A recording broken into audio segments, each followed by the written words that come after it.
Earlier in the show, we told you about the danger posed by train cars carrying raw crude and the frequency of their travels throughout the Grand Rapids metro area. 24-hour News 8's Joe LaFergie joins us with how local emergency crews are preparing now for an accident involving the volatile cargo. Joe? Well, local emergency crews say they're confident in their training.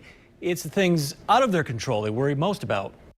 Out of all the hazmat things you deal with, this is a scary one.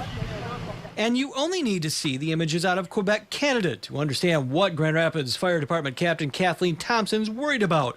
Runaway tank cars carrying raw crude oil crash and explode, leveling portions of a small city near the Maine border in July of 2013. 47 people were killed.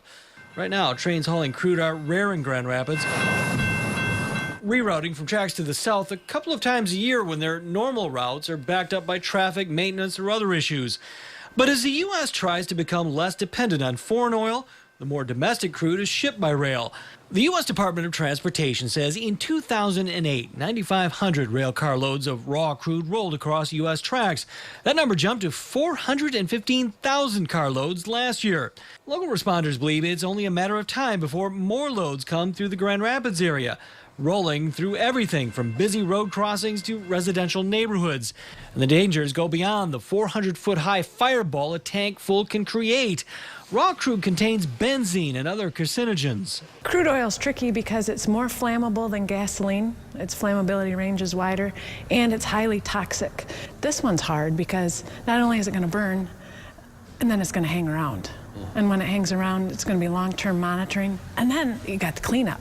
Thompson says the GRFD is as ready as it can be. CSX Railroad sent her to Colorado for specialized training, highlighted by this video put out by the industry.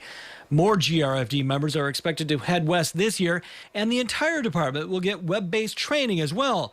That's the good news. The bad news? Hazmat crews can't control where one of these trains may go off the track. The railroad runs everywhere, and our machines aren't meant for four-wheeling, so it could derail anywhere and where there might not be a water supply or where there's accessibility to the fire trucks. We know enough, and our hazmat team here in the city is really good. But it's never going to be a good day if that happens. And more training is set for next spring. In April, CSX is set to bring their safety train to Grand Rapids, and the train includes tanks and boxcars that provide hands-on training for fire crews throughout Kent County.